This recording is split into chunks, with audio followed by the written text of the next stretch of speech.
At the celebration of Phyllis Hale's 21 years as a Council on Ministries Associate Director, conference pastors playfully adapted a favorite hymn and sang, "All hail the power of Phyllis's name, let preachers prostrate fall."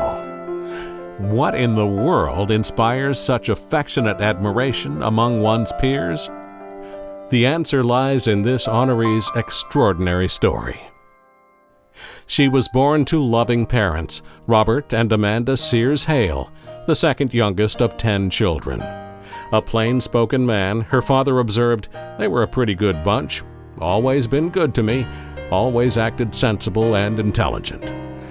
Together they thrived on the family farm near Somerset, Kentucky. Phyllis has always held a special place in her heart for her disabled brother, Gene, who died recently at the age of 80.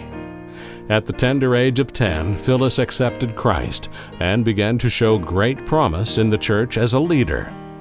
Awarded a work scholarship to Asbury College, her faith and courage blossomed as she committed herself to a life of service.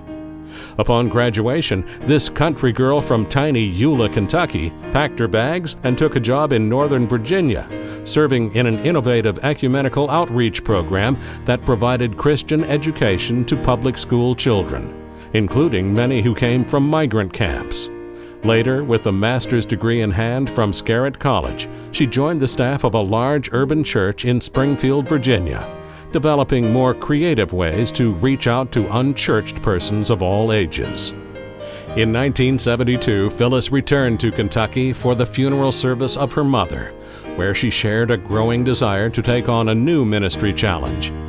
Before long, Dr. Albert Sweezy came calling, offering Phyllis a new position as Council on Ministries Associate Director for Leadership Development.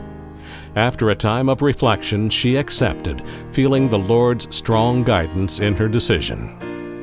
In those days, of course, there were not many women leaders in the church, yet Phyllis never considered herself to be a groundbreaking pioneer.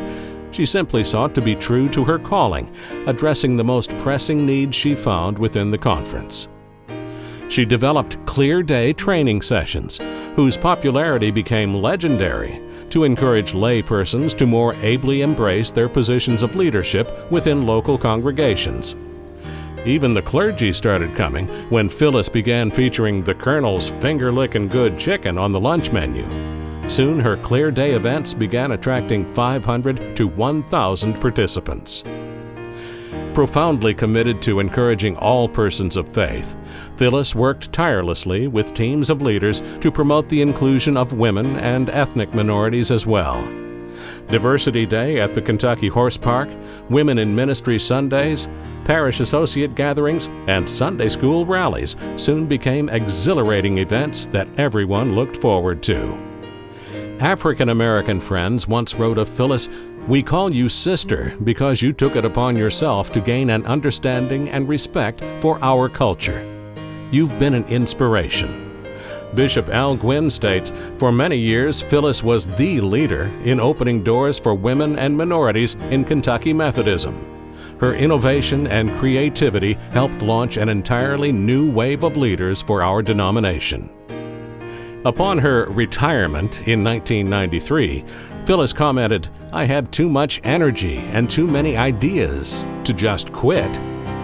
Right she was, as she soon stepped back into service, directing emerging ministries at Frankfurt First. Her only complaint? While building a new singles ministry, she playfully would protest, "I'm not running a matchmaking service." From Frankfurt, she went on to help her dear friend Howard Olds train more new leaders at his church in Brentwood, Tennessee. In more recent years, Phyllis continues to be a persistent encourager among her friends and family, reminding everyone that amazing things happen when we come together in God's way. "That's why I wear a butterfly necklace at all times," she says, "as a symbol of His resurrection and amazing new life He offers us all." Phyllis's lifelong friend and associate, Ron Pruse, sums up her life beautifully. She has a servant's heart that never stops beating and working for the benefit of others. We are honored to present Phyllis Hail, a 2013 recipient of the Heroes, Saints, and Legends Award.